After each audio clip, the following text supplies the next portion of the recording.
Salut à tous et bienvenue sur Info Plus. Aujourd'hui, nous revenons sur des événements récents du procès Sarkozy-Kadhafi autour des financements libyens. Alors que les tensions montent à mesure que de nouvelles preuves émergent, un enregistrement audio et la chambre forte de Claude Guéant viennent relancer les débats. Quelles implications ces révélations peuvent-elles avoir pour l'ancien président? Restez avec nous pour tout savoir.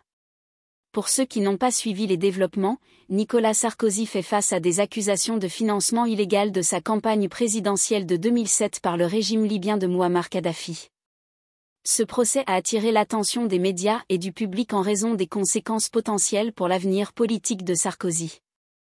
Des questions clés demeurent, notamment, quel rôle a réellement joué le régime libyen dans sa campagne? Maintenant, introduisons le nouvel élément qui a secoué l'audience. Un enregistrement audio présumé d'une rencontre entre Sarkozy et Kadhafi en 2007. Au cœur de cette audience, l'avocat de Nicolas Sarkozy a fait une annonce retentissante. Il prétend détenir un enregistrement audio clandestin de l'ancien président en conversation avec Kadhafi. L'information émane d'une source anonyme et pourrait, selon l'avocat, démontrer que les soupçons entourant la campagne de Sarkozy sont infondés. Cela marque un retournement de situation intéressant.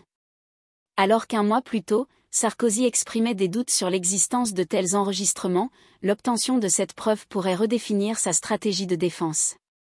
Sarkozy se montre particulièrement enthousiaste et confiant, déclarant aux avocats des parties civiles qu'il aurait même d'autres enregistrements à présenter.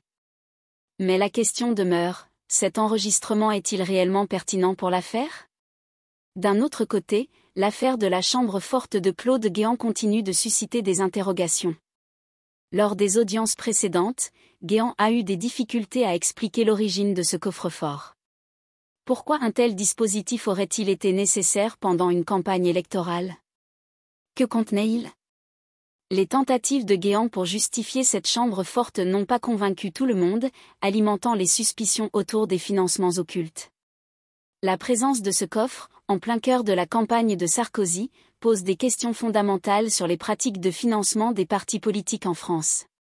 Face à ces enjeux, la défense de Sarkozy mise sur l'impact émotionnel et stratégique de l'enregistrement.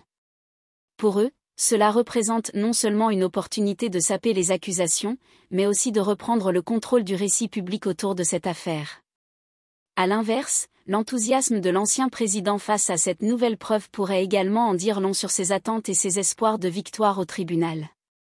Cependant, la validité de cet enregistrement sera cruciale pour sa défense, et il reste à voir comment le tribunal l'accueillera.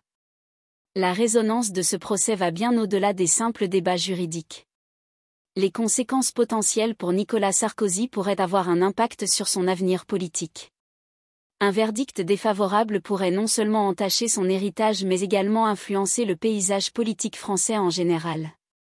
Les prochaines audiences s'annoncent décisives, et elles détermineront dans quelle mesure cet enregistrement et les explications autour de la chambre forte pourront véritablement changer les choses. Pour conclure, le procès des financements libyens continue de captiver l'attention et de susciter de vives passions. L'enregistrement audio anonyme et la chambre forte de Guéant soulèvent d'importantes questions sur la moralité et la transparence en politique. Restez connectés avec nous pour les prochaines mises à jour cruciales sur cette affaire. Que pensez-vous de cette nouvelle révélation?